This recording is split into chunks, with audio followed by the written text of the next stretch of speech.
A questão da legalização das drogas. Primeiro conceito: o que é uma droga? Toda substância que altera significativamente a fisiologia sem ser alimento, sem ter qualquer valor nutritivo. Então, desse modo, encaixamos aí o café. O princípio ativo, que é o composto molecular responsável pelas alterações fisiológicas significativas, é a cafeína.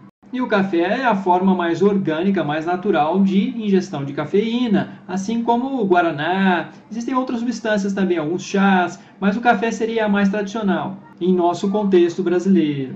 As pessoas perguntam se sou a favor da legalização, da descriminalização, e digo, por enquanto, sou a favor da descriminalização gradual, começando-se com a maconha. E acho que esse processo todo de descriminalização pode começar com políticas piloto. Trata-se de um processo de liberação experimental, como está ocorrendo, por exemplo, nos Estados Unidos, onde 2 estados americanos já aprovaram a liberação aí do uso recreativo da maconha. A minha impressão é que esses 2 estados estão funcionando como projetos aí piloto para um processo maior de extensão aí da legalização, da descriminalização. Por que eu sou a favor?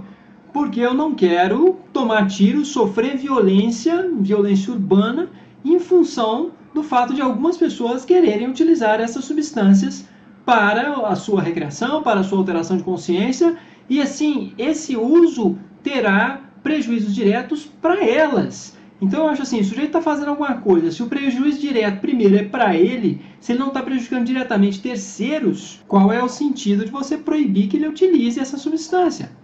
A minha concepção é de que o uso de drogas diz respeito à saúde e educação e não a ser um caso de polícia e não ser tratado como política de segurança pública. A política atual predominante repressora em relação ao uso de drogas, ela mata mais do que se simplesmente as pessoas usassem suas drogas sem qualquer aparato repressor e que, de fato, cria toda uma indústria da segurança pública, uma indústria da venda de armas e contrabando de armas, financia o crime. Então eu sou a favor de uma legalização regulamentada, a qual começaria com a descriminalização, uma descriminalização gradual, com vistas a uma futura legalização muito regulamentada. O que isso quer dizer? Proibição de propaganda, proibição de incentivo ao consumo, coisa que hoje praticamente não existe em relação ao álcool. Então, assim, uma legalização, uma descriminalização regulamentada, com forte regulamentação e restrição, diz respeito a não se estimular o consumo, a não se estimular a cultura do consumo de drogas.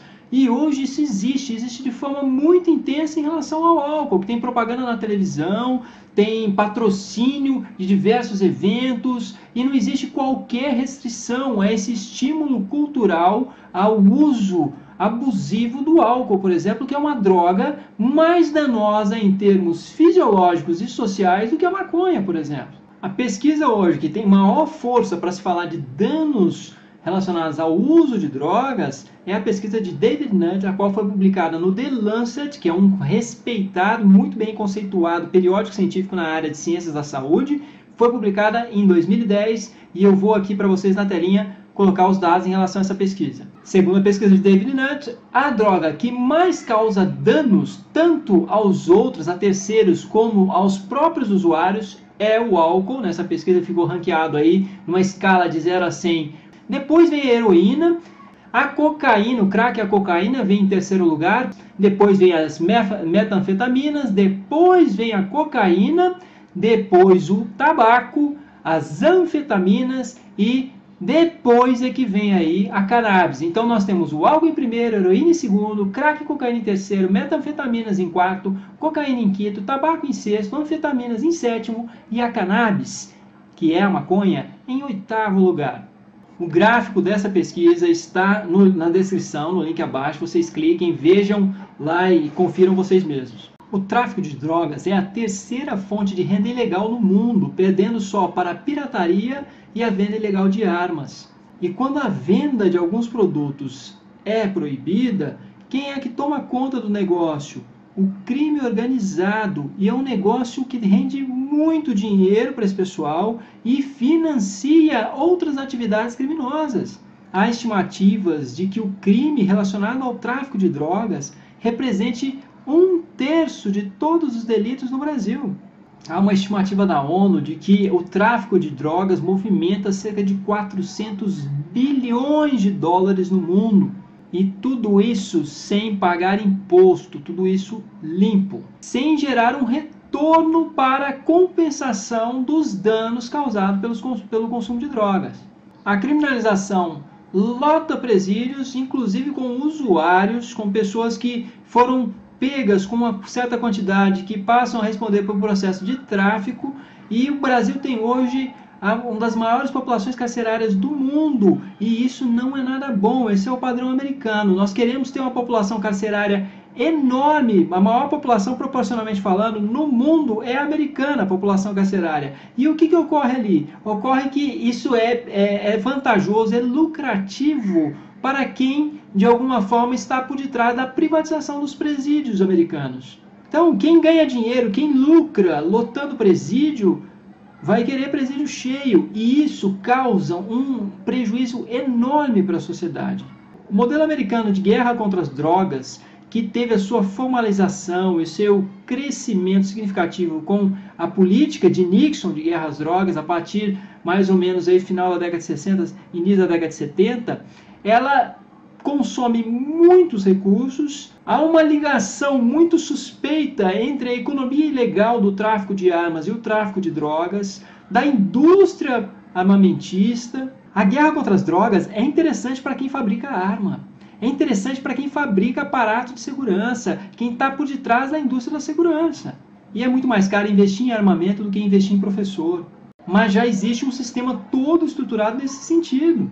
A descriminalização, a legalização das drogas não é interessante para uma série de setores, os quais lucram muito com a proibição, vivem da proibição. A proibição dificulta a pesquisa, dificulta o esclarecimento, ela aumenta o tabu em relação ao uso de substâncias, dificulta tratamento, dificulta a pesquisa em relação a essas drogas ilegais e facilita a corrupção. Financia, como eu já disse, e ajuda a promover a violência. É toda uma questão também de mercado. Qual é o mercado que se estruturou em torno do tráfico?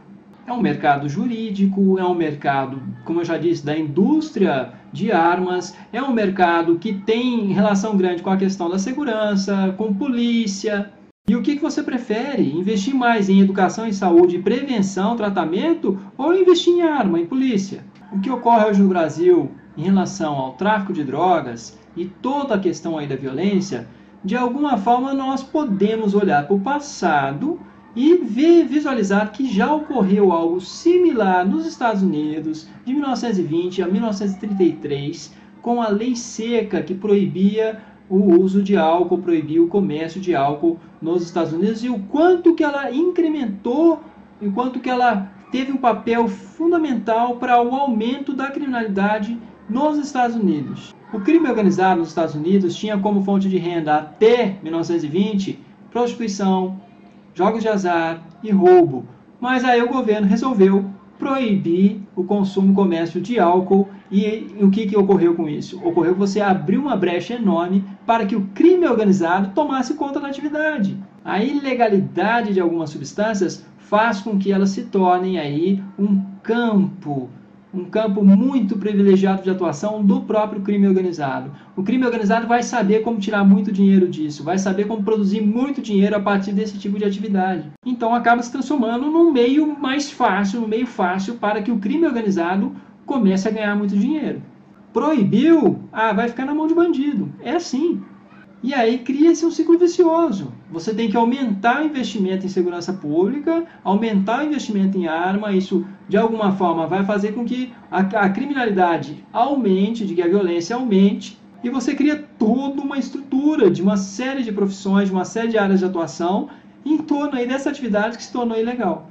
E eu estou colocando vários links aí na descrição, vocês podem conferir. As taxas de criminalidade aumentaram significativamente durante a lei seca, e nós vemos isso inclusive no cinema, representado não somente pelos dados, mas também há uma grande representação aí até cinematográfica de todo esse drama relacionado à lei seca nos Estados Unidos, a qual não durou muito tempo, durou somente 13 anos. E qual é o modelo mundial hoje de descriminalização? O melhor modelo hoje é o de Portugal, que há mais de 10 anos tem uma política muito forte de descriminalização do uso de várias drogas e pôde concentrar a repressão só no tráfico pesado, mas produziu uma reformulação muito grande, pegando recursos que antes estavam todos investidos em repressão, a qual é muito mais cara, e revertidos para a educação e saúde, no caso aí, tratamento e prevenção. E o que as pesquisas mostram? O consumo em Portugal diminuiu com a descriminalização. E uma série de problemas relacionados ao narcotráfico e à criminalização, à proibição, também diminuíram, que é a questão da difusão de doenças sexualmente transmissíveis. Comparem os níveis de consumo da população americana com a população portuguesa. Os americanos investem muito em repressão, prendem pra caramba, prendem inclusive por porte, por uso, e no caso em Portugal não há toda essa criminalização e o uso diminuiu significativamente, coisa que não vem ocorrendo nos Estados Unidos, o qual vem somente aumentando. Então, quer dizer, essa política está andando para o lado errado, é uma política na contramão. E hoje há um processo mundial de descriminalização. Incrementar a criminalização, a proibição, é andar na contramão. Eu peço que vocês também assistam, tá na descrição, o vídeo do Leandro Zaid, apesar de conter algumas inflexões, apesar de ser, eu acho que até propício para se fazer alguns questionamentos, mas é um vídeo interessante porque ele trabalha de modo bem ali passo a passo, esquemático, para poder colocar algumas impressões que eu acho que estão bem alinhadas aí com as perspectivas de descriminalização. Eu sugiro que vocês também assistam a alguns outros filmes. O primeiro deles é Traffic, de 2000, é um filme americano, tem Michael Douglas, Benício Del Toro, e ele trata muito bem aí dessa política de guerra às drogas nos Estados Unidos e a série de conflito de interesses envolvidos. Outro filme é Quebrando o Tabu, tá o link aí, você pode assistir diretamente aqui pela internet com Fernando Henrique Cardoso. Ele hoje é uma voz importante na questão da descriminalização, assim como o Drauzio Varela, Bill Clinton, alguns outros ex-presidentes latino-americanos. Enfim, essa bandeira da descriminalização está ganhando muita força. E o terceiro filme, que também você pode assistir aí diretamente aqui no YouTube, é Cortina de Fumaça. Um estudo do Instituto Cato, nos Estados Unidos, estima que haveria uma economia para os cofres públicos americanos da ordem de mais ou menos de 40 bilhões de dólares, caso as drogas fossem legalizadas. A legalização geraria em impostos cerca de 46,7 bilhões de dólares para os cofres públicos americanos. Segundo esse estudo, a proibição, além de matar muito mais pessoas, muito mais do que se elas simplesmente estivessem somente consumindo, ela também é antieconômica. A proibição é muito custosa em termos humanos e financeiros. Uma das conclusões desse estudo é a seguinte, vou ler na tela. Metade da economia de gastos públicos relacionados à legalização ocorreria devido à redução da despesa com justiça criminal. Mas para que isso venha a ocorrer, os políticos teriam que demitir policiais, promotores, agentes penitenciários e afins. E isso seria politicamente muito doloroso, o que torna toda a empreitada talvez aí muito improvável. É isso, meus amigos. Por enquanto é essa a minha posição. Estou aberto à mudança caso venham a surgir aí evidências em contrário. Agradeço a sua audiência. Se você gostou, clique em gostei, compartilhe. Até a próxima.